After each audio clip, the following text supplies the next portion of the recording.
Ladies and gentlemen, a very warm welcome to the very first episode of the Aligned Founder podcast. I am joined here with my two co-hosts and co-founders, Mr. Rene Schwarzgruber, Mr. Bjoern Keune. How are you feeling today, guys?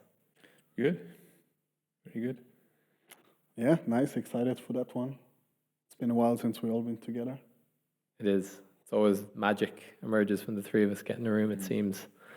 We just had a nice little meditation to drop in, get into the energy, and excited to see what unfolds in today's episode. So I think best thing to do would be to take a minute or two each, and just for the listeners to introduce ourselves, who we are, just the bullet points, who we are in the company, and what this podcast means to us. You want to go first? Yeah, happy to. I'm Björn. I'm entrepreneur by profession. I have created two companies so far. One was not such a big success. The other one was actually quite successful. I mean, at least financial-wise. And after having exited the second company, I'm now an investor, investing into very early stage businesses. Actually pre-seed is where my sweet spot is, and always combining that with some personal development, especially breathwork, and what we are doing here. And apart from that, I'm just big supporter fan of what we are doing. I'm also into Zen meditation a lot, and just practicing a good mix of being an entrepreneur, being also deeply into spiritual topics, and finding my way through life in pursuit and search for freedom. And what that podcast means for me is, first of all, it's a manifestation of a really great setup, like doing business with brands, which I truly appreciate. And second thing is, it's for me a platform to share my story and also bring other people in to help them share their story and shift a bit the perspective that people might have on what it means to be an entrepreneur, what it means to be successful, and shedding some light on what's maybe sometimes hidden in the dark and not looked at. Nice. Mr. Rene. Me next.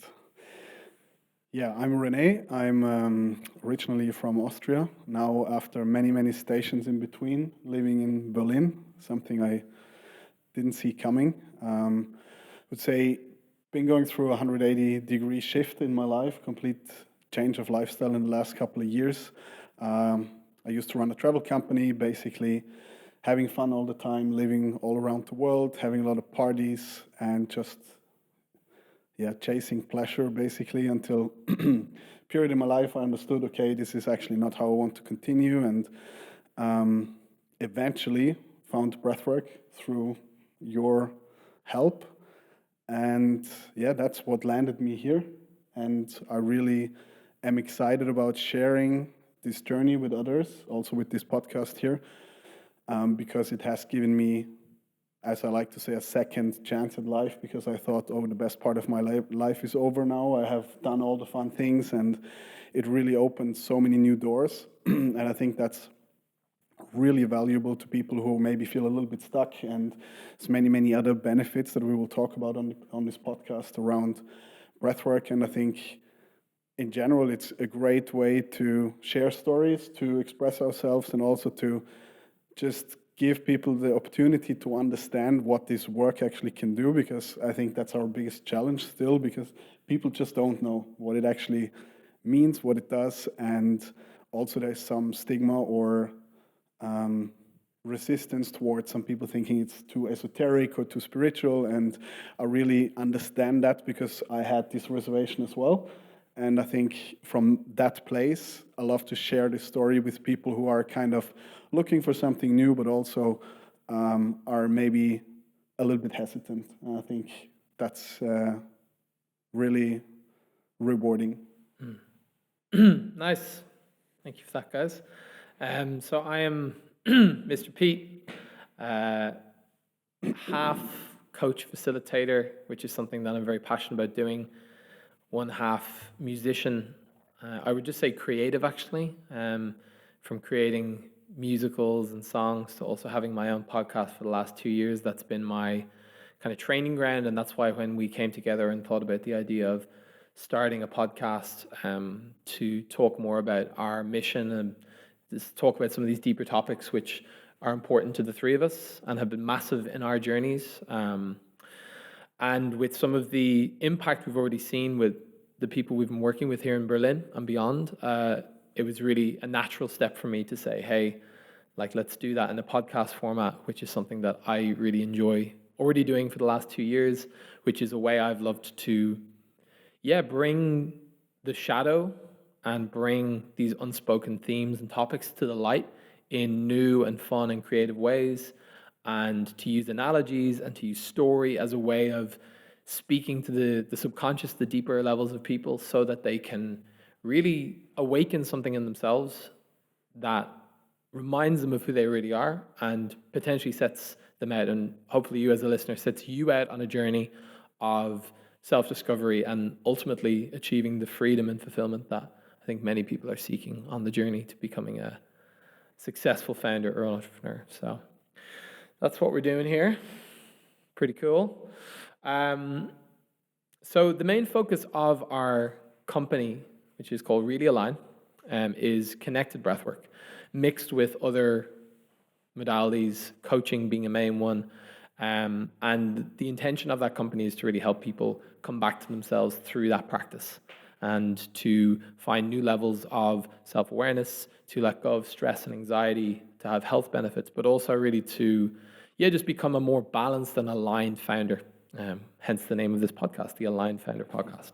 So we've all had our own experience with connected breathwork over the years. And I think a good way to start this one off would be for us each to maybe mention 3 benefits or 3 ways that breathwork has positively impacted our lives. So what have been 3 things that you guys have noticed from your time doing breathwork?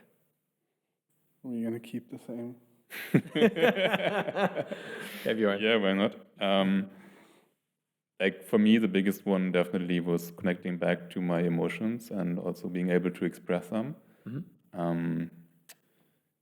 Are we getting to the sharing stories later, or was that? Yeah, okay. So then it's basically just feeling, expressing emotions. I was also able to kind of, it's a bit hard to explain, but to really connect with myself and then feel that I am enough in like whatever way I am in that very moment. Like there's nothing to be added and there's nothing missing. That was quite big for me as well. And then also like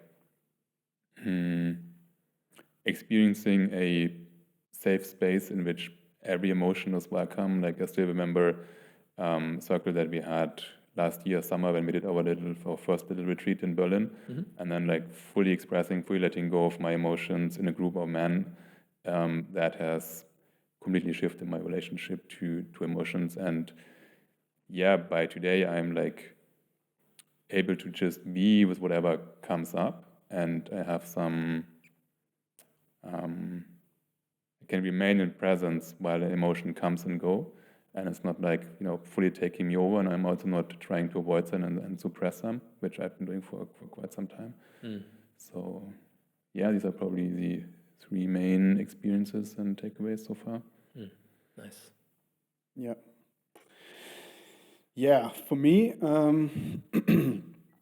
I think my quote-unquote self-development journey started much before I started or even knew about breathwork. There was some plant medicine experiences, a lot of podcasts and reading, and really I thought that I already know myself pretty well before I went to do these 5 months in Bali.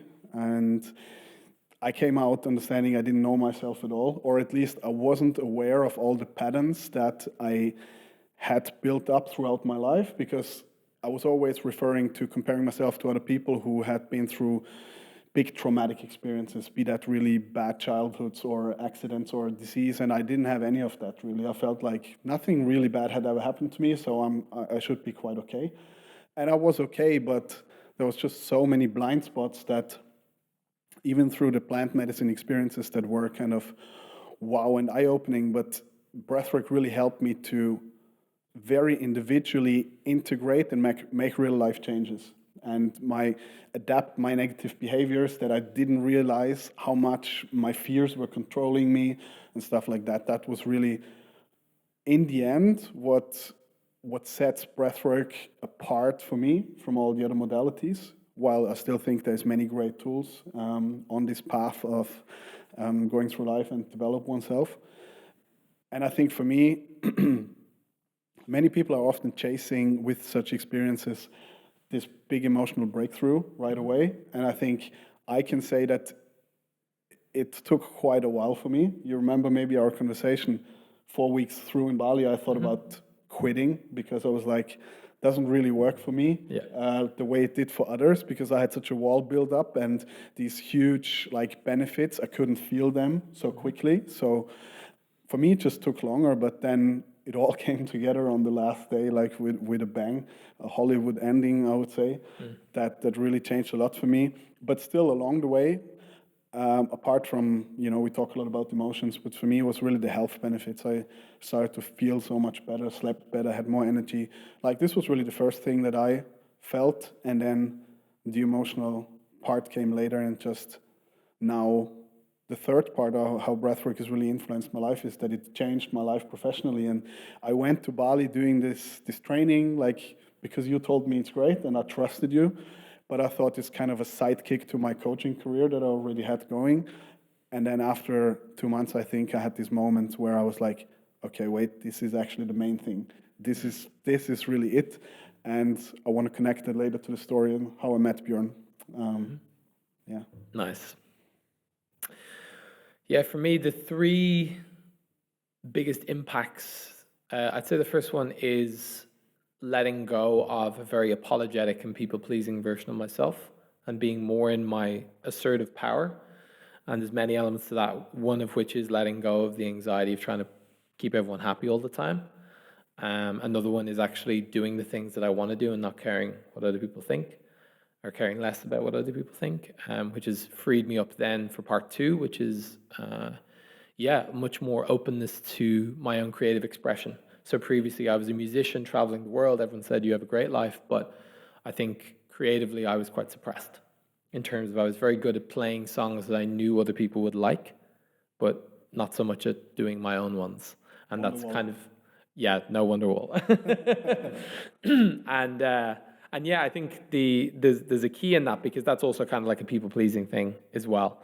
Because I used to think, I do what I want, I play music, and then actually realized I didn't. So the third thing I'd say is that it brought to my attention a lot of the deeper behaviors and patterns that were really running my life behind the scenes that I had no idea about, really, because I was just living my life. I didn't know any better. And then it kind of, quite brutally sometimes, but ultimately lovingly, held the mirror so that I could see these things that I was doing that were not truly me, but were learned behaviors, so that I could basically overcome them and find a new way for it. And I think that, that third part has really been the key to so many of the changes that's happened, and just even having this feeling of confidence that like I can do it, like I can go forward, and no matter what comes up, I have the capacity to do it. So they've been the main 3 for me. Pretty nice. We're kind of quite varied in that, which is cool. Very different. We all kind of get different things, and I think it's a bit like that. It's a bit of a pick and mix. Everyone kind of takes what they need from it based on where they're at.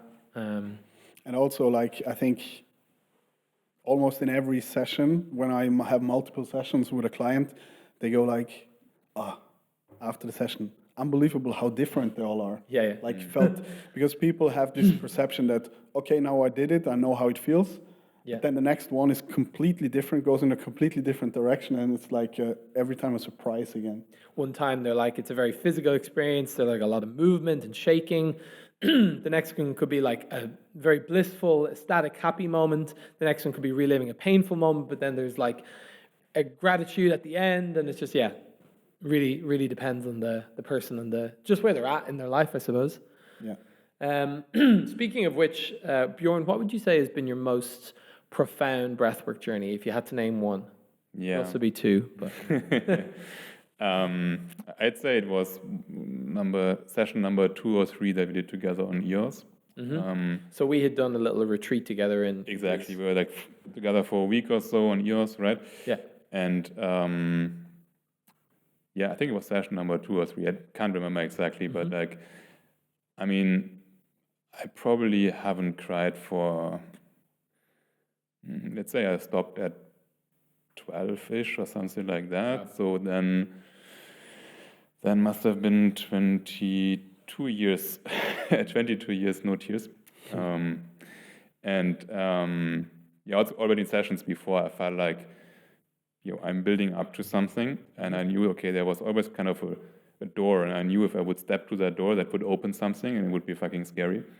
And it felt like that's something I simply can't do. Yeah. It's not available, it's not possible, it's even dangerous. Yeah.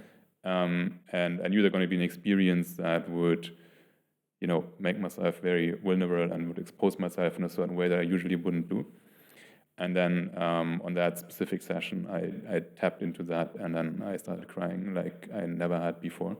And back then, I didn't know that there would actually be, like, in the next 12 months, like even way bigger expressions and much more tears. But anyways, for that thing, that was big for me because so many emotions that were like stuck inside of me came out in that one session. And apart from that tears and that expression, there was also like a totally different level of love that I was able to feel. Yeah. So basically, I felt the love my mother had for me when I was like a child, basically. And I still remember that when like I saw her looking at me and felt her love for me, which is pretty much unconditional, I would say. Yeah. And that reconnected myself to love in general for other people, also for myself. And then also that very big expression like opened me up completely, and it helped me to step into changing my life quite significantly. I mean, after that session, like the next actually 12 months were like a massive roller coaster, I'd say.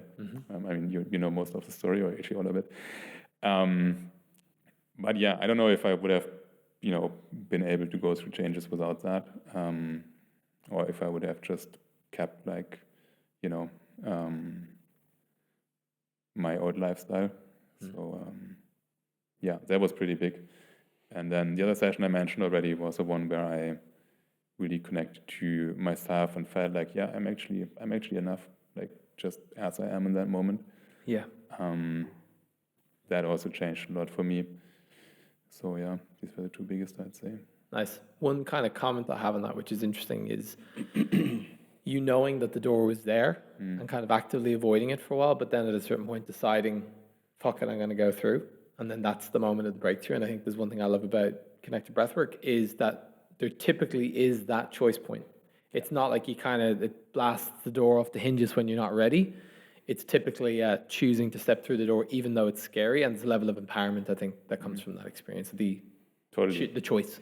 Totally, and that's what I like so much. Like, I've done all sorts of different plant medicine experiences, and I would never want to be in the business of offering that to someone, because it's simply, I for myself can't say it is safe, because I don't have a choice. I mean, I've been in experiences, like, I had no choice for fucking like 30 hours in a row, like no choice. And I went into it, and I knew what I was doing, and I had all the breathwork experiences before, so I felt safe with myself.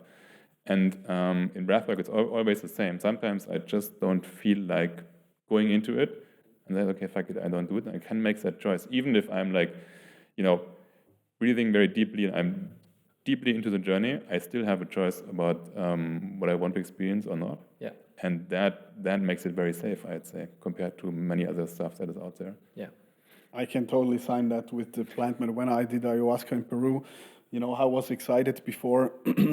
I did all this research and now I know everything. Maybe I'm going to offer trips for Europeans there, answering their question, make them feel safe. And then when I was there, I was like, there's no way I will recommend anybody to do that, because they have to decide that themselves. It's way too crazy for me to take that responsibility. Whereas with breathwork, I'm more than happy to tell anybody, hey, do that. You're going to be okay. You can choose how deep you want to go. Yeah. We will facilitate depending on where the person is at. And it's just a way more soft entrance into this world compared to plant medicines, which still have been a great teacher for me. And like, I don't want to talk that down at all. Sure. But yeah, it's not for everybody. Totally. Rene, what's been your most profound breathwork journey? You kind of alluded to it, maybe. Yeah, before. I mean, it's quite obvious. It's just a little bit hard to put into words. Even as I was listening to Bjorn now, I was like, yeah, I get it. And then I'm thinking, how can we get people who never done it to that it really sinks in? Because when you hear it, and you're like, okay, cool. But I think you really got to feel it yourself to really understand. And that's why, again, like I hope with this podcast, we spark enough interest of people to say, hey, I want to feel that as well. Yeah. Because only then you can truly understand. And there's been a lot of great sessions that taught me really good lessons, like some of them really rationally downloading information almost that I can apply in my everyday life, and really showing me thought patterns. Also for me, like not being able to say no, which sounds like blah, blah. Many people always struggle to say no, but I actually really understood. I had this pivotal moment where I did say no in a situation where I wouldn't have said no before, ever. It wasn't even on the menu. Like I wouldn't even consider to say no to a friend in that regard. And I did, and that was such a liberation. And that came from also me understanding, hey, I'm good the way I am. I don't have to always please everybody else, and understanding on how much stress I would put myself under by doing that. But yeah, the biggest session was for me in the very last day of the training when we had 5 months in Bali. This is the breathwork training. Yes, my breathwork training and becoming a practitioner. And it was really like bottling up. And I felt all the fears, all the pain, all the bliss, all the emotions that I was had ever suppressed and ever felt came together at the same time into some kind of explosion inside of me that just bursted out, and I cried like a little baby for like 25 minutes. And even after I came home that night, I wasn't even able to call anybody. I was just laying in my bed listening to music, and every half hour I would start to cry again, which was like unheard of. I don't know, I also haven't cried in a long time, and especially not like this. And like we talk a lot about crying, but it's like some people, crying, yeah. some people might say, okay, what's the benefit of that? And I think in further episodes we will elaborate a little bit on why this is actually great. But yeah, I can just say, next day I was driving the bike through the rice fields and everything was more colorful. I felt more, I felt liberated, grounded. And when I came home to Austria, my family told me, you look different, you seem so grounded, you seem much more secure in yourself, which was really true. And not only here, but really on a deep level. And yeah, those 5 months in Bali, you know, nobody can take that ever away from me. Like it changed my life and it changed me as a person in such a profound, positive way.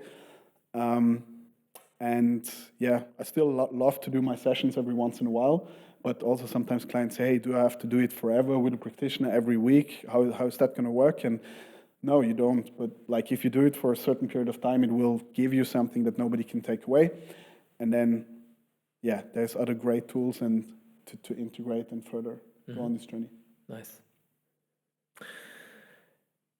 Yeah, I've probably done at least about 120 journeys at this point. I haven't counted, but I'm just trying to like do the maths over 4 years. But yeah, I think my first session, I had a very similar experience to Rene, as in I didn't expect anything. I lay down and woke up and it was like I was on psychedelics, like the colors were brighter, and it was like I'd come out of like a chronic fight or flight state for a moment. I could see what life could be like. And of course, after a day, I was back in my old patterns. But yeah, after many different iterations of just feeling like this was the path for me and going deeper and deeper and accessing new layers of myself, I think probably the most profound in terms of the shift that happened in my life was in my training, which was just over 3 years ago.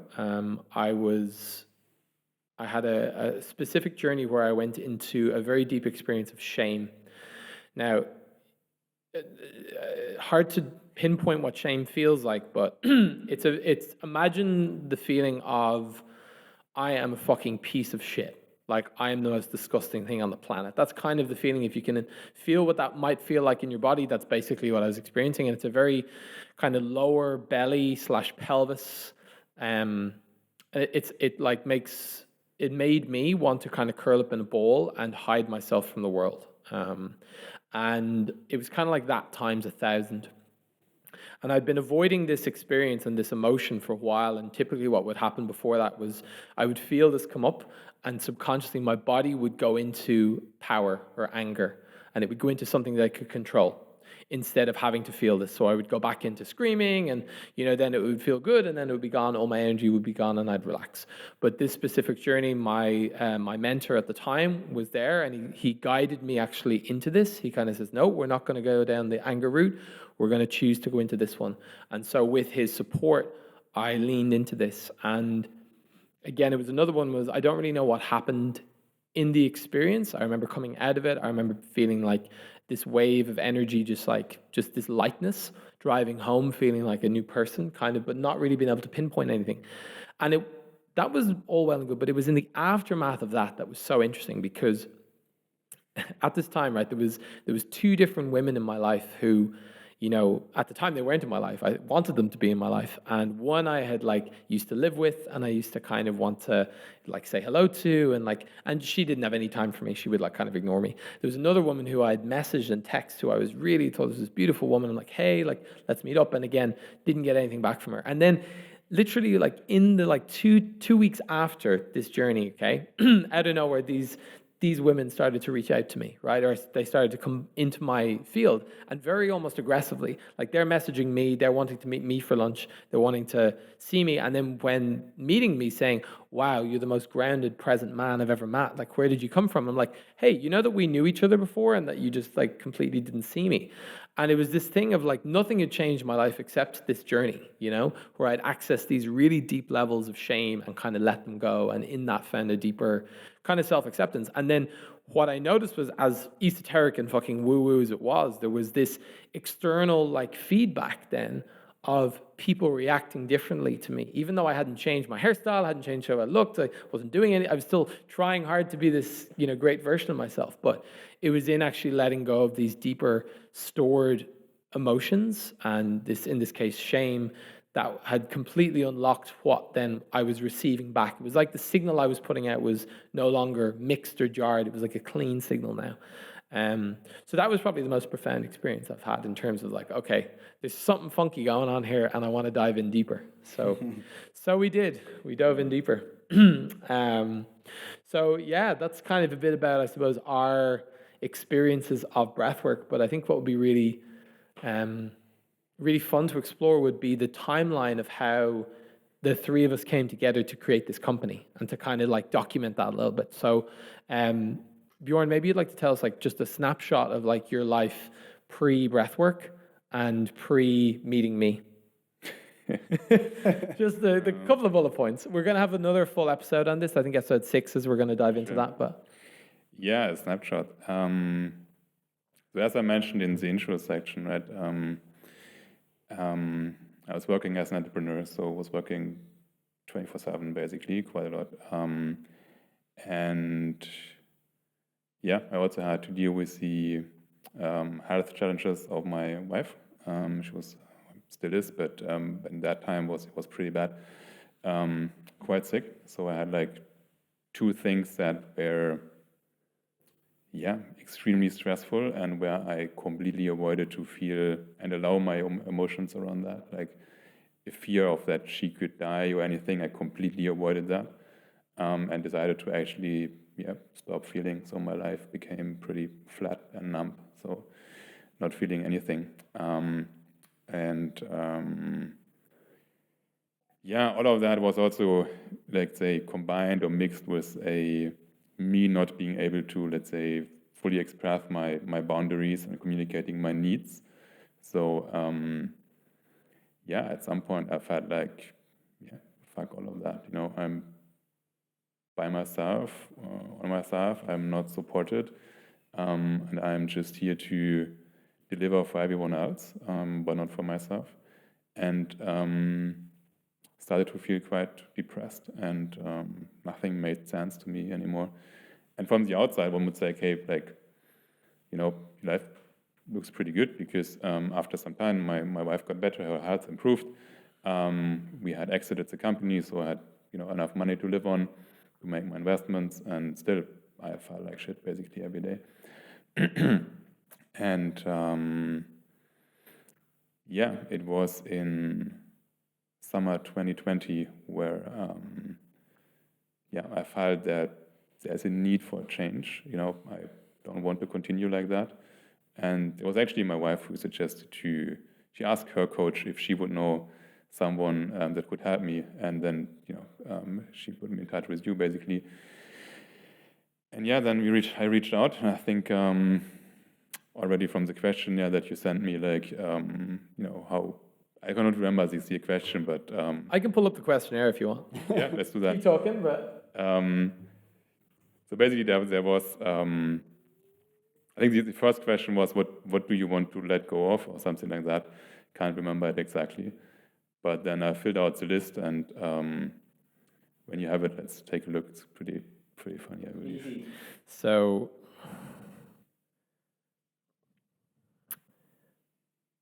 what's your first name, Bjorn? What are your 3 biggest goals right now? I don't think we have revisited this in a long time, so this is... No, I solved most of it, like all probably, but most of it. You can read it out if you like. 3 biggest goals: to live authentically, stop creating from a place of fear and greed, but rather from a place of trust and joy, to explore sides of myself I suppressed for years. What are your biggest fears? To lose money. For me, it's equal to losing freedom. To lose the image my partner has of me, and which I put a lot of effort to create. To lose my reputation as a successful entrepreneur I built with my environment, that I just got lucky and that I'm not actually as great as I think, not being liked by others, or going into open conflict. This also leads to a lack of clear boundaries and not expressing my needs. What do you need support with right now? I need a space where I can show up 100% authentic and honest as a basis to see what I want to change in order to live life truly, authentically in all areas. I had coaches before where I couldn't open up as fully. I've done things I feel guilty about, but until expressed and looked at, I keep on repeating them. That's pretty much the crux of it, I think. Mm-hmm. Pretty good stuff. Mm-hmm. How did you feel when you read that as a coach? You probably thought, okay, we have some stuff to work. A couple of weeks on this one, maybe. I think the first thing I said was honestly because, we were introduced, as you said, and after a couple of weeks doing the calls, like we were already cracking into some really good stuff. And I said, look, I unexpectedly was spending more time in Europe than I'd planned. I said, come to Greece, because really we could talk all day, but until we really address the deeper issues through breathwork on this, we're not really going to get to the solution, I felt. So that was where we kind of set up this little retreat in EOS. That was October 2021, I believe, or September 2022. 2022, yeah. That's right, yeah. So how was that for you, that week in EOS?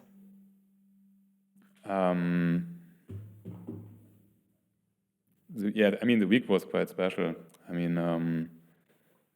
Still remember I caught COVID. So I was quite sick.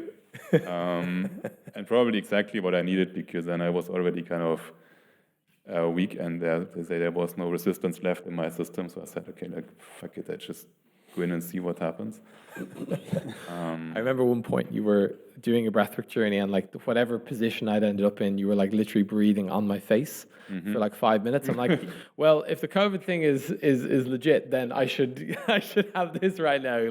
Whatever, about 10 meters social distancing, breathing on my face, No, that week was really, really special, completely disconnecting from, let's say, my life in Berlin, so to say, and being there in dedicated space, just focusing on the work of myself, basically.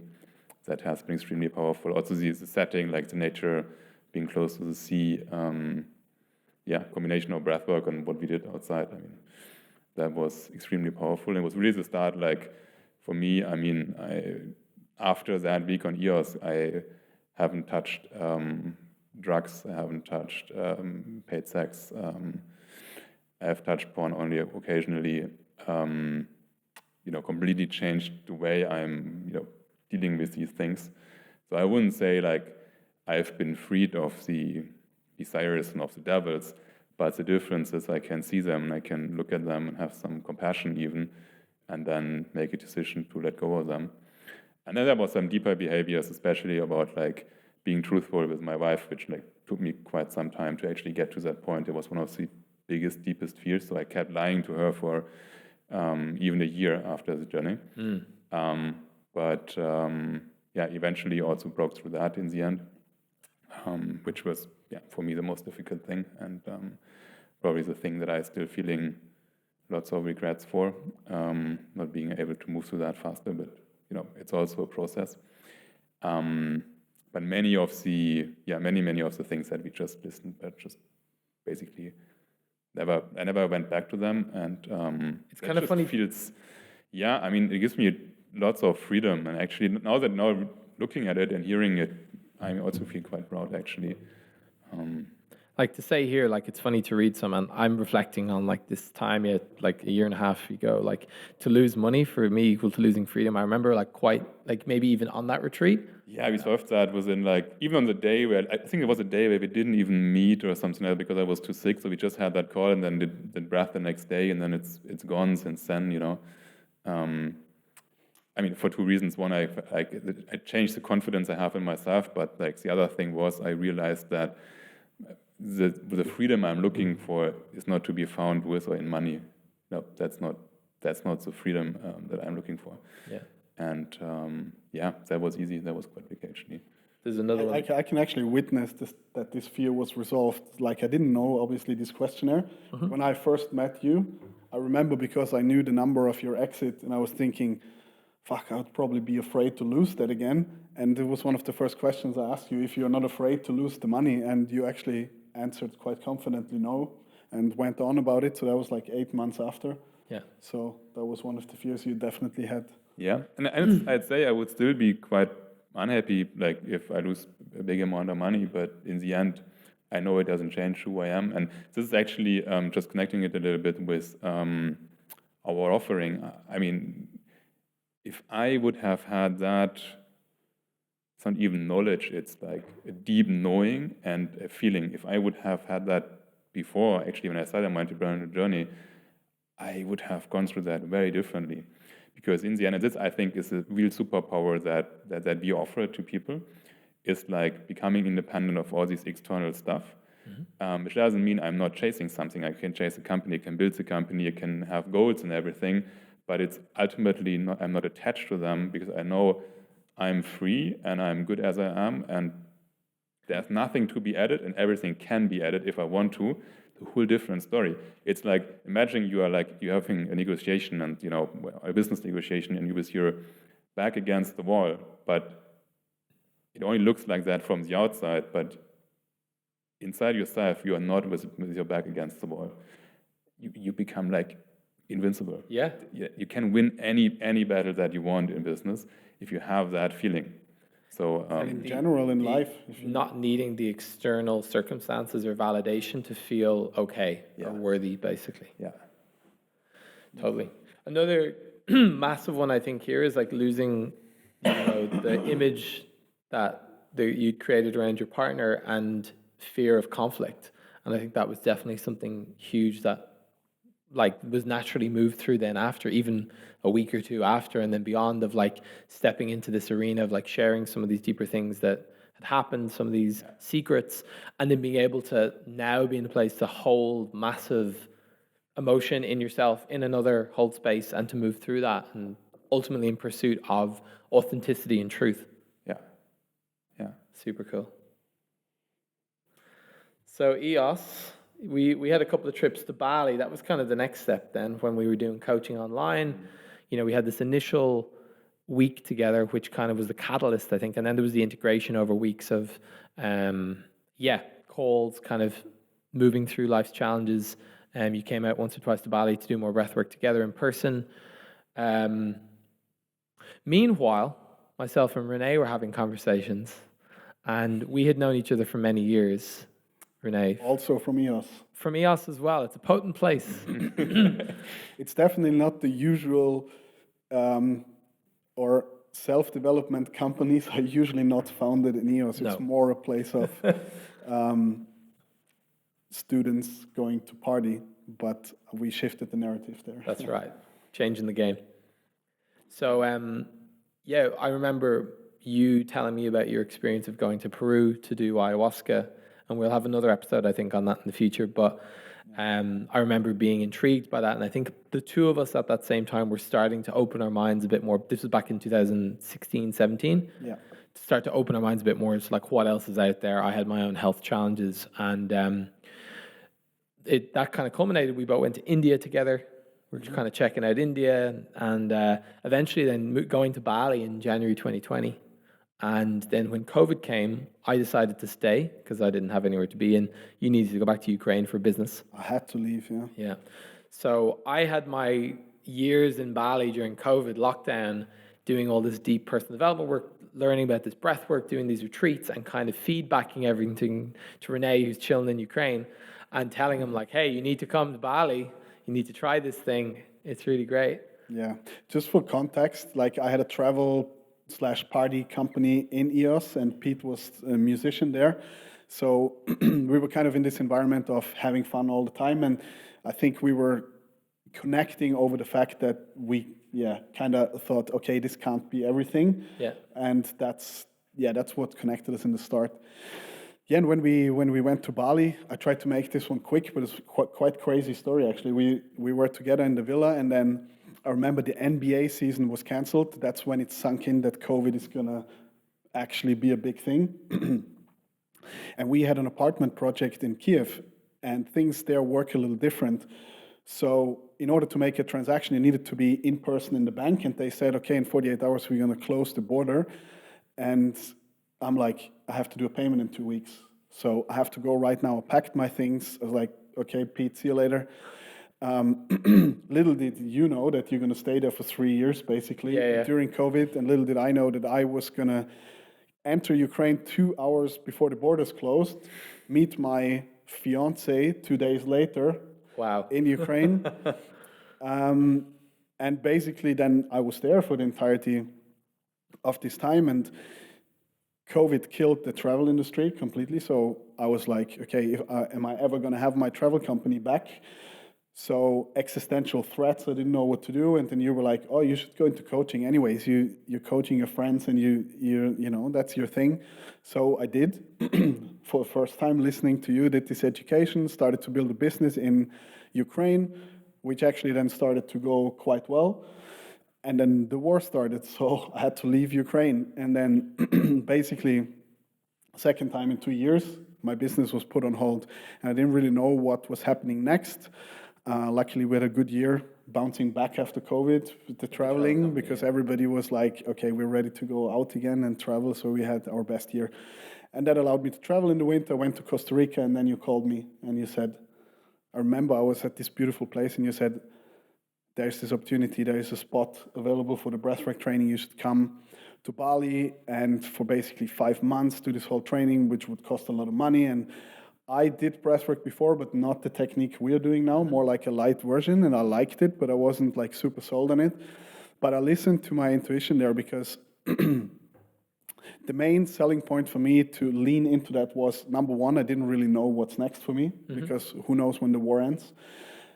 And it was like just me watching what happened to you as a person and to your life in the past 3 years while you did breathwork, and you credited to this practice. And I just saw Pete change that much to the positive in so many ways for himself, with his business, with how you show up in life. And then I was like, yeah, okay, I'm gonna do this. Even not really knowing what's gonna happen was quite scary, to make such a big investment, time and money, for something I wasn't really sure of. You hadn't yet got the jewels kind of thing. Yeah. So, yeah. So Rene comes to Bali, where I was actually a facilitator, like a support facilitator on that training. So we kind of got to go through that experience together. Meanwhile, Bjoern has visited Bali for a little top-up retreat, 3 days together. Yeah. And we were at a villa in Canggu, and I said, hey, I feel like you and Rene should meet. Like, you can just talk German to each other, you know? Because I felt like at the time for you, Bjoern, there was this desire for this depth and authenticity, and there wasn't a lot of people yet in your network that had really leaned into that yet. You were kind of a bit of a lone wolf. Would that be your experience, or? Yeah, I mean, in the end, there's this kind of the perception I had back then, and then like, along the way, I learned that like if I open, then people also open, right? But pretty much everyone I have met that is on a similar journey would at some point say, yeah, I've changed, and everyone else is the same, and like fuck them, I'm alone. Just to learn that I can actually help to open people and create the environment that I want. But anyways, and at that point, I was probably kind of feeling a bit like that. Yeah, totally. So what's funny, and now this is like, you can believe in signs of the universe or whatever you want to call it or not. I certainly didn't, but it was quite funny experience for me because, as I said, I didn't really know breathwork so much. And I think when we met, it must have been, do you remember which month it was? April or May, maybe? Must have been March. Yeah, I thought March. Early, March was because I came to Bali in January, start of January, and I left end of May. So it was like midway through the training. And 2 days before I first met Bjorn, I had heard some stories about you from Pete. I knew that you were in EOS to do the retreat and stuff, but I didn't know you. And like 2 days before our meeting was the session, the journey that I had, where I decided for myself, okay, breathwork is the main thing. This is what I'm going to do with my future. This is influencing people so much. I want to do this. And really started to, in my head, build my future around what can I do with breathwork when this is all finished here in Bali, but had no plan, what or how. And then I woke up 2 days later in the morning, got a message from a German number on WhatsApp, half asleep. Hey, Rene, this is Bjorn. Pete gave me a number. Maybe you can come to my villa and meet today. I was like, what? What's going on? And then I remember, Bjorn must be Pete's client. And then I came there, just meeting, and like basically from the second sentence, we just went into the deep end of talking about really deep shit, and I think talked for 2 hours straight. And when I left the house, it was basically decided that we were going to start a business together and that I will move to Berlin, kind of. Classic.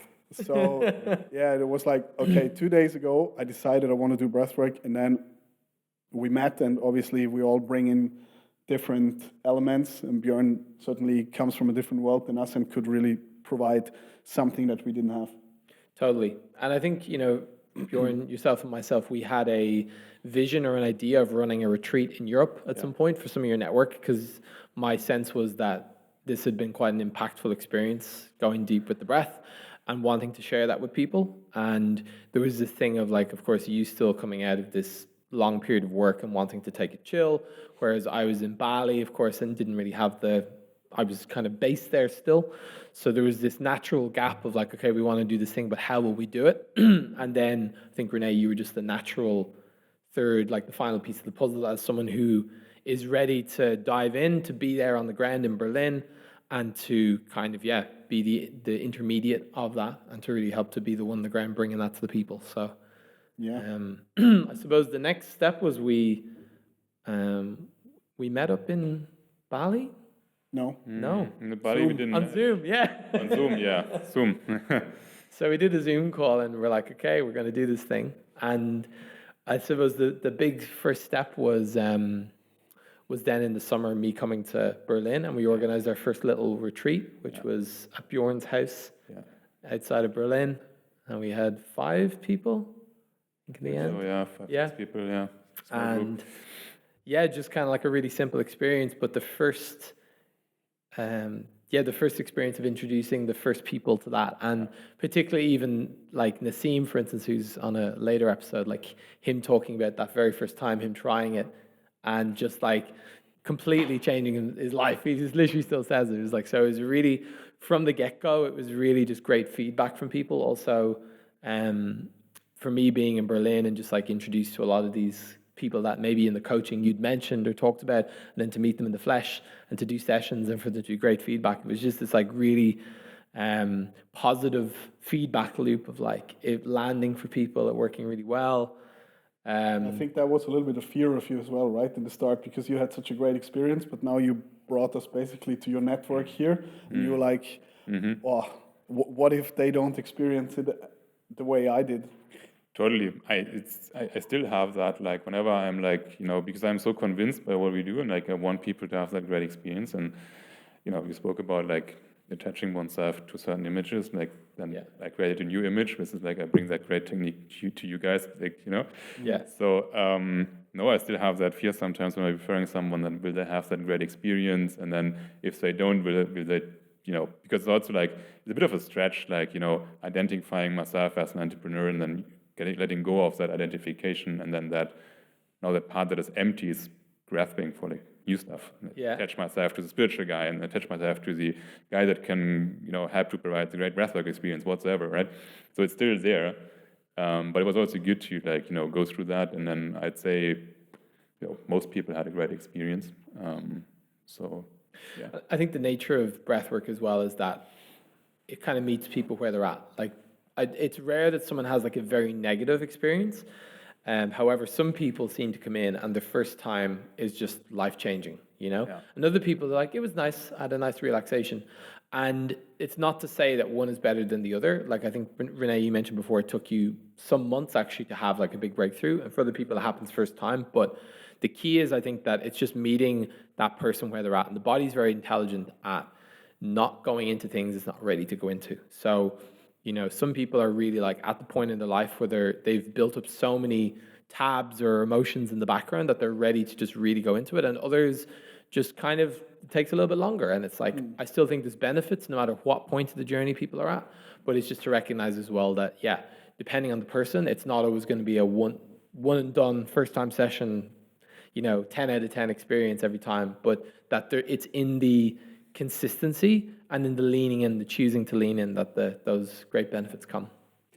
And like expectation management, it's like for me, anytime a new client comes in, of course, I hope that they have a great experience, ideally with some strong emotions, with some really new input, like a wow experience for them, because they're going to love it, and I love it as well. I'm happy for them.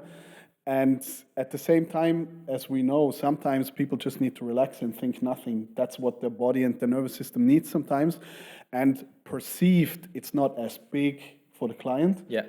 And then sometimes people think, it was nice, but they haven't felt like these stories that we maybe can tell. And then I think this is part of our job now to communicate that correctly, that yes, in the end of the day, we all want to have this experience, but at the same time, this is just as valuable. And if you do it over a prolonged period of time, the benefits will show up in different ways. Just have to be a little bit patient, because we could also, as practitioners, push people to have a big experience with letting them breathe heavier and heavier, but that could also deregulate the nervous system, not what we're trying to do is regulate it. Sure. So it's like a fine line between how do I do sales with something like this that people don't know, but still staying true to our core values and giving the best experience that is serving the client.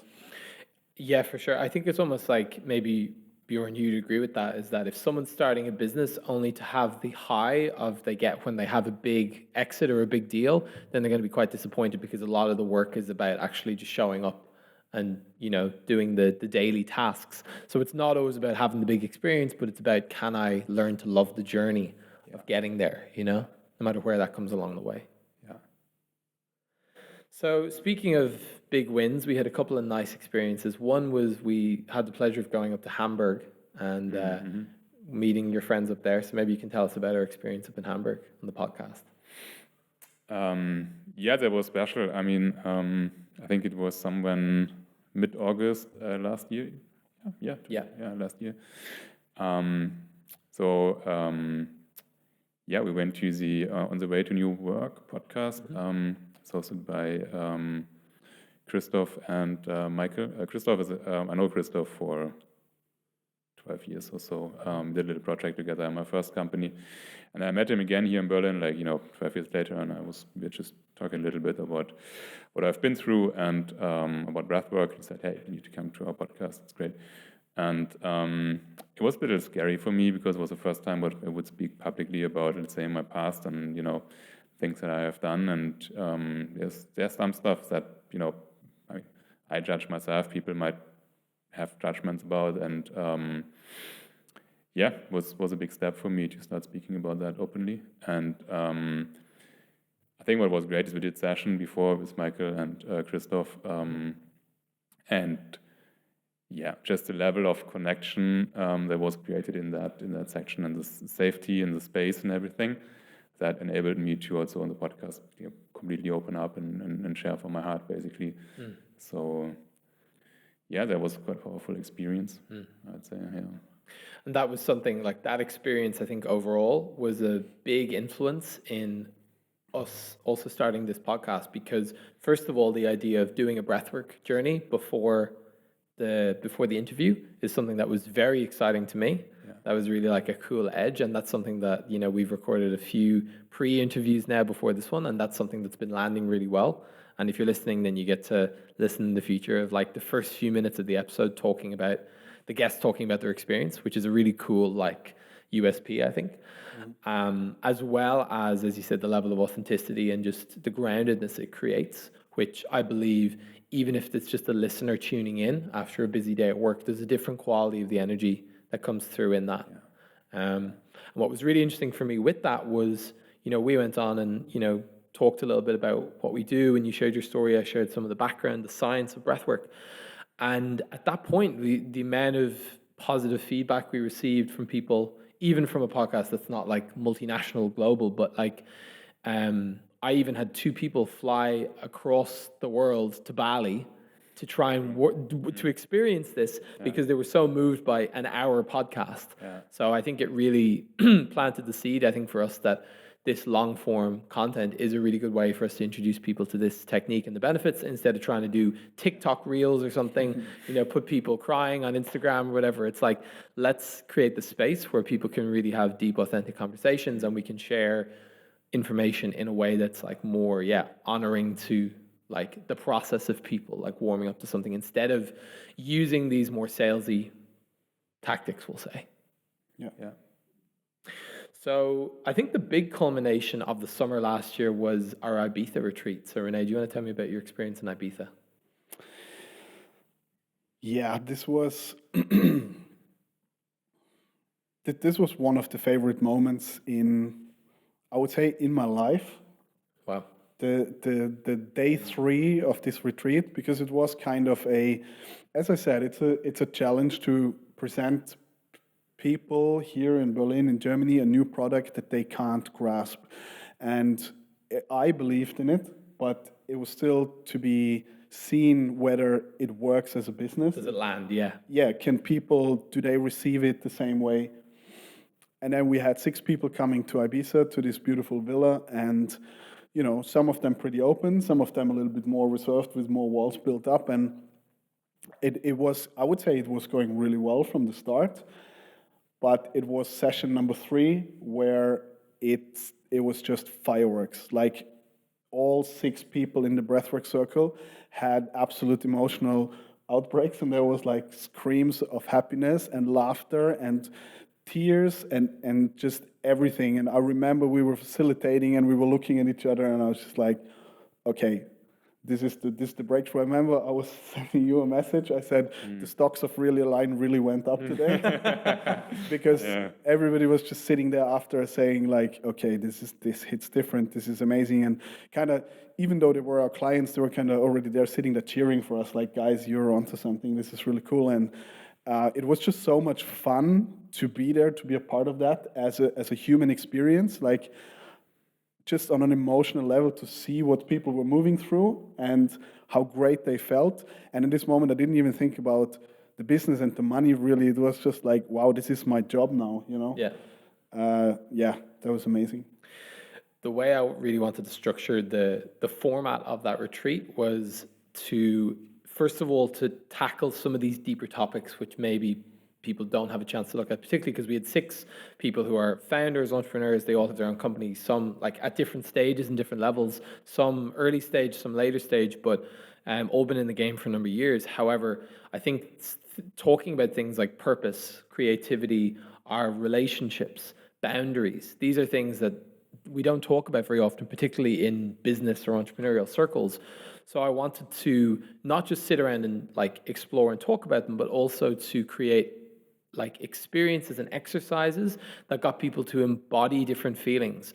So it could then ignite and bring up different emotions and experiences in them, i.e. kind of showing them what's really happening under the surface. So that then when we went into the breathwork journey, there was already this energy alive in them, which they could go even deeper into. So we're already kind of priming people in the first half of the day for, talking about this or going into this deeper topic. And there's already breakthroughs happening. And then everyone has a breathwork together, and it just takes it to a whole new level where we can not just understand something in the mind then, but then actually feel it and complete it in the body. And if that happens 4 or 5 days in a row, we're just ticking boxes, and it's just going deeper and deeper. And I think the level of authenticity that we achieved, even from people who had done a lot of personal development in the past, they said, wow, I shared things that I've never shared with anyone before, and I felt safe to do it. Just the level of, as you mentioned, stoke and excitement from people as to, wow, this is so great. I've tried so many things. This hits differently. And in particular, just to add, also from people who have experienced quite a lot of success in their life already, who could probably buy most things they want, travel where they want, have a fulfilling job, like a business life. And then from this place, it's very hard to give somebody a new experience because they already have experienced everything on the menu. And then to have this big experience from somebody like this was like an extra, like, wow, here is something completely new that they didn't even know existed. And also, that it, for certain people on retreat, it led to action steps they took in life where they thought before coming there, these are things they're not able to do. Like there were certain things they said, oh, I know I need to do this, but I don't want to go there, to working through it in the breathwork session and doing it the next day. And just like, wow, super liberating. Yeah, very life-changing. And this kind of led to finally then the creation of our ongoing program. Because Bjorn, we always knew we wanted to do some kind of retreat and have some kind of experience similar to what we'd created in EOS together. But then there was this idea of like, okay, how can we support people on an ongoing basis? So coming back to like what we'd experienced, where we did the breathwork, but we also had the integration every week. And this led to the creation of what's now called the Aligned Founder Program. So that was also inspired a bit by the work I had done with clients in Bali, mixed with this retreat format where we had a session earlier in the day, which would kind of go into and bring up some of these deeper topics. And then later in the day, doing a breath work to actually move into and go through it and complete it. And that was like an even deeper level of integration. So that's what kind of led to this program and the way it works. So how it's working now is basically with the format we have is someone doing a coaching session in the morning with one of our coaches. Could be myself, could be Rene, could be someone else. And again, opening up some of these deeper topics they're moving through on a weekly basis in their entrepreneurial founder journey. Some classic topics are setting boundaries, giving feedback to employees, dealing with expectations of their investors. Could also be personal topics. Could be how their new baby or child is impacting their business life, or what are their expectations of their parents, or these are the kind of topics, like very random, but very specific to that person, and then being able to speak about them, bring them up, talk about them, but then actually feel the deeper pieces underneath and let them go has been, really profound. And also the coach and the breathwork facilitator communicating with each other between the sessions, and then even like creating a really individual experience based on what's present, even adapting the music, the playlist, just the vibe of the session, that it really serves the purpose that the client needs in this moment. Yeah. So it's been a pretty fun journey up till now. There's been plenty of wins. Couple of challenges as well. So maybe Bjorn, you'd like to tell me about what was some of the feedback, the early resistance maybe you got from people when you brought this offering of like, hey, we're going to do this thing. Do you want to try a session? Do you want to give breathwork a go? What was some of the feedback that you received from people? I think for some of them it all sounded a bit too spiritual, kind of, a bit too much of that. Another resistance was, I've done breath work before. I mean, I don't remember who that was, but someone said, done some box breathing. It's also breath work. It's like nothing to do. I mean, it's very different to what we do, right? Sure. So like, having tried breath work already didn't work, or wasn't like a great experience. especially Wim Hof is a big thing. Like everyone has done Wim Hof by now, and I just think it's the same what we do. And so, like, it'd be good to, I think, explain that right now. What's the difference? So I think my understanding is that we've got two different forms of breathwork. We've got mind-based breathwork, which is box breathing or Wim Hof or yoga techniques, and that's where we're sitting down for a few minutes doing an exercise. Could be even quite vigorous, and then after you go back to your life. And that's a nice tool, like an acute band-aid, we'll call it, to create a quick shift, but it's not changing anything on a deeper level. And what we do is a technique called body-based breathwork, which is basically lying down for over an hour and looping or connecting the breath where the mind actually switches off.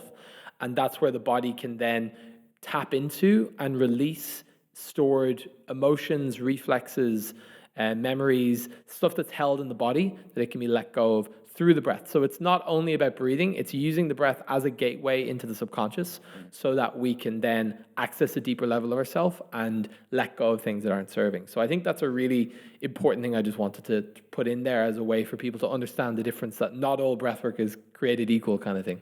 Yeah. And the technique we use is also, an important part is also the body work, the touch work, where we come in with touch and in the right moments in the right place, which is also something that is not very common, because often there's like breathwork groups with 20, 30 people in a room where they basically just get like the instruction how to breathe, but without the physical support. Yeah. And an analogy I always like to use now, because I'm here in Berlin, I'm often confronted with, oh, I already did breathwork. And of course, I don't want to disregard the other experiences. I'm also doing mind-based breathwork in certain situations in my everyday life, and it's great. But it's like, it's the same if somebody said, two people say, oh yeah, I've been traveling, but the one person did a weekend in London and the other person did a trip around the world, which both is traveling, both is great, but the trip around the world, living with other cultures and stuff, will impact your life in a completely different way than going shopping and have a few beers in London, you know? Yeah. So It's a good one. I like that. yeah. I'll use that. Usually you're the one coming up with the analogy. There you go. You got one. I love that. So another challenge, I think, was as a result of that resistance, I think, was also the pivot in our kind of direction and name. So originally, our company we founded it as Breathwork Breakthroughs, and we created a website and the videos and everything around that title. It's like, hey, we're doing breathwork. We're going to share that with the German market. And what we kind of found quite quickly was that even just having the name breathwork created a lot of resistance for a lot of people, where they either didn't want to try it because they said it's too spiritual, or they already believe they tried it. So there's already like a cognitive bias against, so that when you try to explain what we do, they're already kind of closed. They've already made their mind up kind of thing. So a big part of that was the shift in angle as to what's the outcome we want to bring to founders and entrepreneurs. And for me, that was this concept of how do we help founders and entrepreneurs to really align? Not necessarily saying that things are out of alignment or gone completely wrong, but how do we help them find an even deeper level of alignment in their business, in their personal life, and just in the direction they're going in?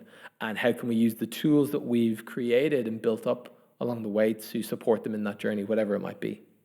So that's been another kind of pivot. And with that, if anyone has ever, shifted or pivoted in their company or startup, they'll know that there's a couple of, logistical website, email domain changes and all that kind of stuff, company registration and all that needs to happen.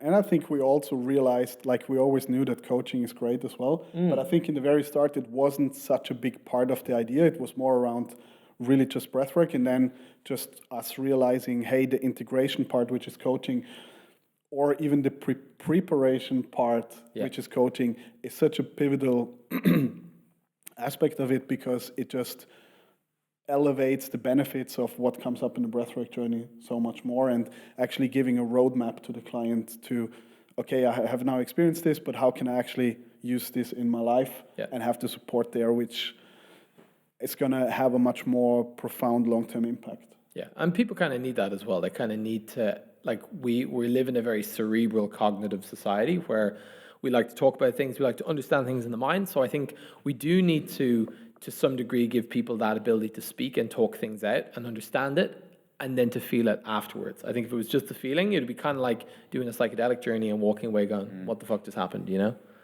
So I think that's an important part. And also I would say, obviously coaching before the session, the chances of, let's say, avoiding something in the journey become way lower. Yeah. Just speaking from my experience, then sometimes before I go into session, I already know what's going to happen. Like, I don't know exactly what's going to happen, but based on the coaching before, I know I have an idea where the journey could take me. And when it then actually happens, I'm not like, okay, fuck this, let's avoid it. I would just go into it. Also before, we are just speaking about something for 2 hours and I understood it, but I still feel the same. So I know that's the only one way how to get rid of it. It's feeling it and going into it. So I believe it's quite powerful, the combination of these two elements. Yeah, what I found in my own journey in Bali was that, the tool of breathwork was there, but it was kind of you kind of turn up and do it at your own, do it by yourself, and it's kind of you get out what you put in. So what I was finding was I was using life as the source of my triggers, and life was presenting all sorts of interesting things, and then I was taking that and intentionally bringing it into a journey and meditating on it before. So I wanted to create more of an experience where it really intentionally we could dive into these topics, that it's not random per se. It still can be, we can still think something's going to happen and it's something completely different, but the intention is there that we bring in, and that typically then determines the kind of trajectory of the journey. So I'd love to, before we close out, I'd love to talk for a few minutes about our intentions and our vision for the company, and also for the podcast, but where we plan to take this, why are we doing what we're doing, and who's the kind of person that we want to work with. So I know, Bjorn, for you, you're kind of how you've changed and shifted your view of the entrepreneurial journey, and this new investment strategy as well that you have. So maybe tell me a bit about your vision of how you want to use this. Sure. For me, I realized that making investments is, yes, for sure, it's a financial game on the one hand. On the other hand, it's also building community and working very closely with people. And for me, I've realized that people that are open to that work, and even if it's just the beginning, they don't need to be in it for many years, it's just starting, creates a whole different level on which we can communicate, one personally, but also in the professional context. I feel much safer to give feedback. Feedback I share with people I've invested in, if they are also participating in our program, then it can directly go into the coaching relationship. It will be coached, then it goes into the breath. I have just one very recent example where I did notice the changes a week later, or even a few days later. And I have, we had, at peak times, we had 300 employees, so I've given quite some feedback, and I've wanted many people to change, and some of them managed, but many people actually just stayed the same. And I can see how different it is to now give feedback, and then knowing that that person is bringing it into the coaching process, breathing on it, and then showing up differently. That for me increases my level of trust in the person that I'm working with. Mm-hmm. I think it massively increases the chances for success, because first of all, we can talk on a different level. We can, we don't have to. Typically, when you give feedback in the corporate world, there's this what we call shit sandwich. That, you are great, this, that, and the other, and that could be improved, but actually you are still great. So that's bullshit. There are 5 things I want you to change, because I'm your investor and I believe you should do it differently, right? Yeah. And we can speak about that, but I can go straight to the point. I don't need to waste my time. I don't need to waste the other person's time. We can focus on what's really relevant. Yeah. And people who are in the program then are able to not take it too personally, and if they take it personally, they can process it. Yeah. And I know, okay, it's just an emotion. They know it's just an emotion, and then, emotions come out, and then we speak later again, whatever. So that makes the whole process much faster. Much more efficient, yeah. Way more efficient. Yeah. And at the same time, then people who are in the program are, as I said before, they learn how to not be too attached to what they're doing.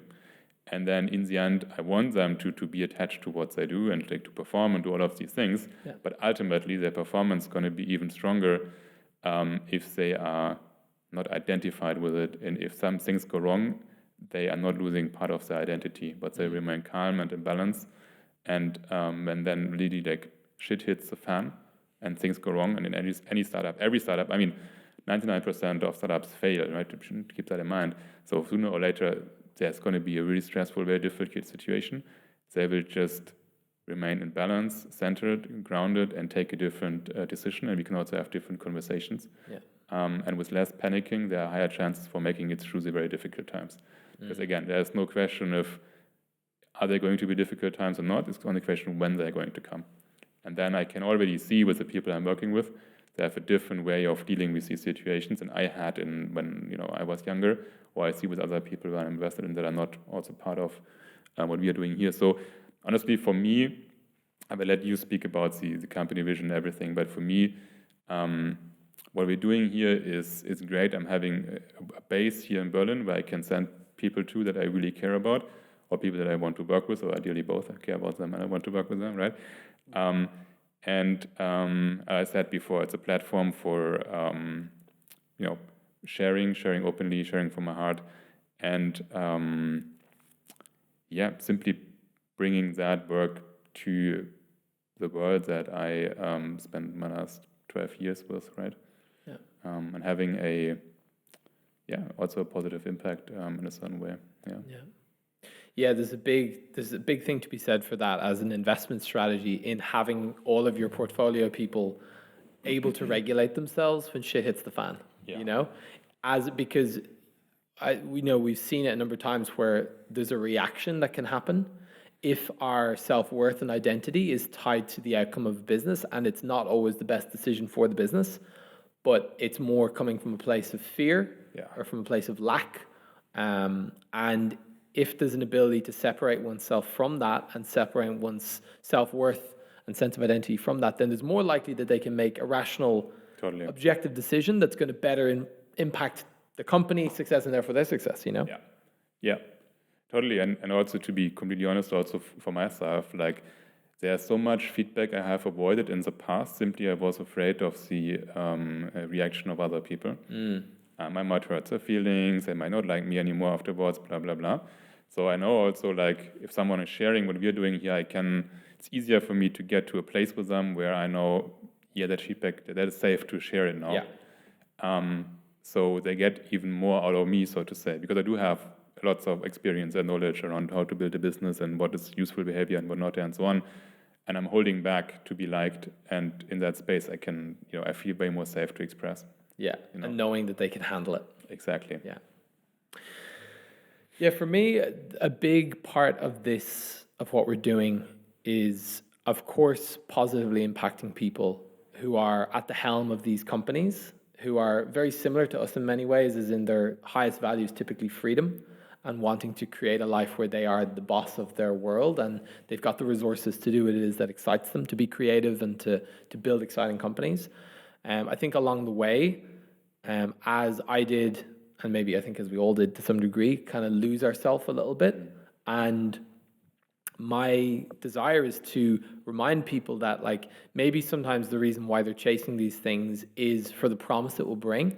And I want to let them know that, and to deliver that they can already have that happiness and fulfillment already on the journey and enjoy the journey, and not be some, vested thing that's going to come in 20 years when they finally get that exit, which actually probably won't even make them super happy, maybe for 5 minutes. But recognizing that every day there's so much good stuff in every day available, and also the opportunities that already exist right in front of people that they're not seeing because they have an idea of how their life should be and who they are. So they get to really reconnect to that true essence of themselves and live from that place. One thing that I think it's very important also to mention about what we do is the focus on the honoring of the client and the safety in the breathwork session. So as Rene, you mentioned, there's a lot of different forms of breathwork. And it's very easy now for someone to go on Google or see on an Instagram ad a 3-day breathwork facilitator training, and to go and to do that, and then to now parade yourself around as, I'm a breathwork trainer, teacher, choose your word. And a lot of times I come across people in the last years, maybe you guys do as well, of people who say, hey, I do that, or I've been to a session, and there's been a lot of horror stories. And I've even been to a number of these, even people who do what some would consider the same as what we do, connected breathwork, in these very intense environments where you've got people basically hyperventilating. There's no awareness of, tracking people where they're at. There's no honoring of people's nervous systems. They're, how much stress their body's already in or able to take. It's just basically a lack of awareness. And it's not to say that these are bad people necessarily. I believe that most people at their core have good intentions. It's just more of an unintentional ignorance as to what the challenge is that they might be creating for clients. So what I would say is, if you're listening to this and you aren't maybe in Berlin or in, kind of Germany, and you maybe can't find your way to try with our company, I would say if you're wanting to try connected breathwork, do it in a space with someone who ideally is trauma informed, so knows how to read and complete incomplete reflexes in the body, and has ideally done a good level of embodiment training themselves. So they didn't just do a 3-day online training. They've actually gone and trained and done a lot of this work themselves, because a big part of being an effective and safe facilitator is having looked at these deeper shadows and let go of them in yourself, so you can also support and not judge someone else in that experience. So that's a big part of what we do. It's not the most efficient as far as a sales funnel goes, because we could probably do 200 people on Zoom, or we could probably do 500 people in a hall in Berlin, but ultimately we're not going to be honoring the client. And I think that's a really important part of our mission as well, to really do this work in small group or one-on-one in a safe and effective way. And as a result, the highest impact we can have is working with the people who are at the upper level of these companies, so that the impacts that they receive in their life and them being more true and authentic and regulated means that trickles down through the company, and thus impacts the whole company culture, and thus at a certain point society for the better. Yeah, you said a few things that I also wanted to say. I'm glad we're on the same page anyway. I just wanted to add to since I moved to Berlin, I get so many advertisements, for online breathwork practitioner training, and I think it's a sensitive topic, because I don't want to sit here saying only we do it right and we're the best, and diminishing the work others do. And to be honest, if I 2 years ago would have seen an ad on Instagram and it looks nice and somebody says, 3-week online practitioner training, I would have also thought, this is great, and then that I'm doing the right thing by participating and then treating people. But looking back now, knowing what I know now, the training that we had in Bali, these 5 months, I would say 80% of the training were on the body. So something that you can't do online. We learned theory, some stuff from the books, but mostly it was really people laying down, breathing. Hey, how do I read this breathing pattern? How do I understand what this movement means? Where do I put my hand in which moment? Yeah. And how can I, if somebody's over breathing and getting into panic, how do I reposition the body? These are all things that are impossible to do if you're not trained in that way. And it can still, for maybe people who have quite a lot of stability and are not super sensitive, maybe they can have a great breathwork session even online. But there's going to be a fair share of people who need this support, this proper personal support. And this is just what we can give. And I think this is a super important part. And as you said, sure, it would be much easier business-wise to do online sessions and have a room full of 50 people would make sense for business and for scaling. But having the experience I have now with the clients, I know that the way we're doing it is the proper way to do it. Yeah. And I think also noting that we don't really plan to sell anytime soon. This is a life endeavor, We're not building this to be flogged off. It's the level of, just integrity that at least I want to bring to this is something that I hope will echo through in everything that we put out, all of these episodes that we put out and the work that we do for the years to come.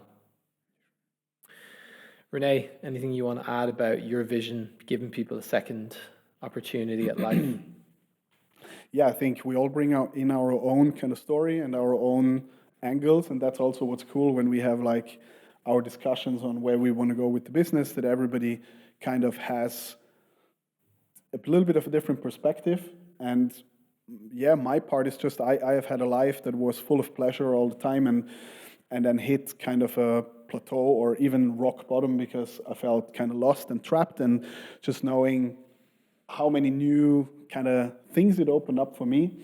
And everybody has a unique story. Every single client that comes in, that, I mean, they talk to us about things that matter. Like, it's amazing how deeply we get to know people and how much trust it requires, actually. And that alone is, for me, really humbling and yeah, beautiful thing to work like that. But oh, sorry. Good one. But yeah, then from that place, no matter where your journey has started or where you are now, to open new doors, because I think in life it's always about, in some way, progress. Like, yes, accept yourself for what you and who you are, but also progress, keeping it exciting, keeping good and new emotion in your life, and finding new pathways. And I think this is just the perfect way to do it. We have one client who is basically kind of downloading information on what to do next, even with the company culture. Business ideas, yeah. Business ideas, emotions. Like, it's like every time it's like, wow. And yeah, just sitting there having those conversations is everything. It's great. Yeah. To close this out, Bjorn, what are you most excited for with the company in the next 2 to 3 years? I'd say what I would love to explore and see is, will we be able to establish a totally different way of how a company culture is built? I mean, first of all, within us, but even more important for me, within the companies I have invested in or other founders that join us, because yes, it's one thing to kind of like, okay, I start feeling my emotions and I change and then I feel better in life and so on and so on. Most founders that are employing, a certain number of employees, even though they are changing, that doesn't necessarily mean that the system and the way they're working with their people is also changing. Mm-hmm. And that's something that could have massive impact if not only the work that we do, but also the, if at some point a company would even become a instrument, so to say, to not, let's say, have people working for them at a low salary to kind of, make money on them, but to actually teach them that they are enough and that they are good and that they are welcome and freely express and do their work, and take out all that politics and all that bullshit that is happening in most of the companies. And I think it always starts with the founder. And we have just started, so hard to see the impact on the employees by today, but in 2-3 years' time, we should be able to see that. And that would be truly exciting for me to see if there's a new type of company culture emerging from founders that are running through our program. Mm-hmm. And that will multiply our impact by hundreds of thousands, basically. Yeah. So yeah, that's exciting for me to see if that actually happens. Yeah. So, or if it stays with the people at the very top. Let's see. I see that definitely being currently the first stage of the program, the Align Founder program, is running for kind of 3 to 6 months. And then there's kind of like a second phase that people can move into. And I see phase 2 or even phase 3 being more of a now that you've done the inner work, how does that radiate out? How do you now become a true leader? Yeah. And how do we guide people and be able to almost lead and hold space for others to go and feel vulnerable and safe, Yeah. While also still getting shit done, Yeah, totally. And look, I mean, that we are living in times right now where there are less and less answers to be found outside of us. I don't think things will get much better in the near future. So it's going to be more conflict, more this, that, and the other. So there are lots of, let's say, insecurities. It's hard to find stability and security outside. So we can only start to look inside ourselves, basically. Yeah. And that's why, and since we are providing a good way of looking inside and actually finding something that then creates a balance and makes people be centered and grounded, while things are getting difficult and shaky and, you know, unclear, Yeah. I'm pretty excited for what we are doing. That's the right point. It's the right time, I'd say. Yeah. How about you, Rene? What are you excited for the next 2-3 years? One personal piece, as I always like to say, is the really creating unique retreats in unique places in the world where people haven't traveled to, be that in Kyrgyzstan or the mountains of Georgia or in Lapland in the north of Finland, really isolate from everyday life. And with our already powerful program with breathwork and the coaching aspects, but then also in unique places in nature, I just have this vision of how powerful this can be. And this is something I'm really looking forward to. And as well as Bjorn mentioned, as we're working with founders and kind of people in leading positions, sometimes, you know, also have conversations and you encounter people, why it should be accessible for everybody. Why are you only working with like leaders and founders? The answer is we're not that many people, and because we work one-on-one and in person, we can't multiply ourselves, so we can't work with everybody. Not yet.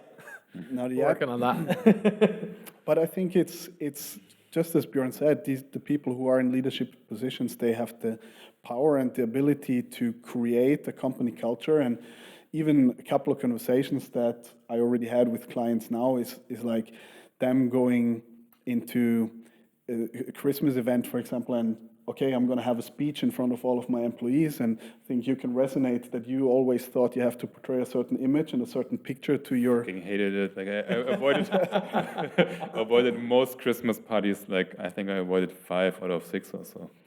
Yeah, so, wow. Sorry, didn't want to interrupt. No, but yeah, exactly. And I think all, or not all, but many founders have this feeling that, okay, I'm on the top of this business and all these people I'm responsible for, and I have to portray a certain image, I have to be strong. And particularly if they were a people pleaser in a past life as well. which most people are. Yeah.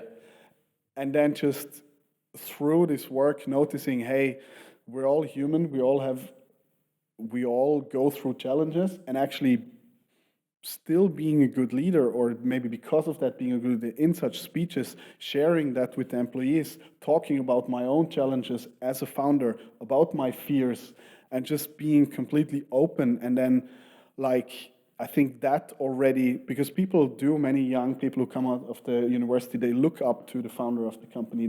They have their fears, and then they think, wow, this person who is there on top, perceived, has also these feelings and issues, and it just creates a really good connection between the leadership of the company and other people, and in general an open environment where people can start to share and be accepted and authentic and just have a better together as a whole. And I think that can teach society things. And as you said, I also think it's quite challenging times in the world right now, and the more resilient we are and accepting of the good and the bad and just being in it together, I think that's a really good impact that we can have. Yeah, and that idea of like whether it's the leader of a company or a leader of a country, if the person in charge can have access, not that they need to be vulnerable all the time, but if they can have access to that, then it gives others permission to feel safe to be themselves. And that's ultimately, I think, no matter what kind of company you're running, if you can give people permission to be themselves and feel safe to be themselves, then they will never want to leave that company, because that's something that's priceless that you can't really get anywhere else. Yeah. So I think by the founder or the leader of that company, CEO, whoever, or even the C-levels, being able to access a deeper level of themselves, it then creates a ripple effect. So that's the theory we hope to prove anyway. And I think sometimes there's this misconception of being open or talk about emotions is equaling weakness. Like, certainly I also thought a little bit like that in the past, but now I actually think it's the opposite. As long as they can back it up, Yeah. as long as they can kind of go there and then switch back into game mode and they're not crying on the floor, as I said. For me, my highest excitement for the next 2 to 3 years, it's funny, people often, like when they hear or know that I play guitar as a musician, so they'll come to me and say, oh, hey, I want to learn guitar, or I want to learn singing, can you teach me? And I said, you know, I don't work with people if you're just starting out on the guitar, but when you've learned, really done some good work, I'll turn you into a rock star. That's what I can do. So I'll take you when you're already at a good level and I'll bring you to the next level. So I'm really excited to work with people who are already masters in their craft or in their field. And for me to be able to introduce them to a new way of living that, you know, they've already put a lot of time and effort in and they've already become quite competent in what they do in their world. And I want to welcome them into this other world and show them how to integrate the two so that they can ultimately, just do what they love to do and came here to do and do it in a way that helps them enjoy every day. That's what's exciting. So that's been a fun journey. If you've been listening to this and you've enjoyed, then, you know, and you're a bit curious about this breathwork thing that we're talking about, we got plenty more episodes. So next episode 2 is going to be just talking about the science of breathwork and what's behind it and all the different, diving more into what we talked about. And Rene will have a few episodes together talking about some fun topics: people pleasing, perfectionism, why you should feel emotions. And then Bjorn, we're going to do an interview or two together as well. And you're going to be both interviewing some people as well. So it's going to be a fun. Some episodes will be in German as well for the German crowd. Leider nicht auf Englisch. I'll be avoiding those ones, and you can take the realm. Take the helm. For now, if you have enjoyed this, you want to find more information, as you have heard in this, we have retreats, we have one-on-one work, which is the Align Founder Program, as well as workshops and sessions in Berlin. So you can go to ReallyAlign.com. You can also go to or email us at contact@ReallyAlign.com and Instagram @ReallyAlign, also on LinkedIn @ReallyAlign. And you can find more information there. But I hope this has been a fun journey for you. I've certainly enjoyed it. How about you guys? Any closing words? Renee's Everything really has good been at said. Yeah. Even when I record Instagram videos, I can knock out a great video for 2 minutes, and then in the end, I don't know what to say. Bye. Yeah. Okay. So bye. Start with the end in mind. Well, I'll take the honor then. Bjorn and Rene, thank you for joining me on this podcast and on this journey of creating a successful, hopefully, company together. And excited for many more adventures and episodes together in the future. And you at home, have a wonderful day, and we'll see you in the next episode. Ciao.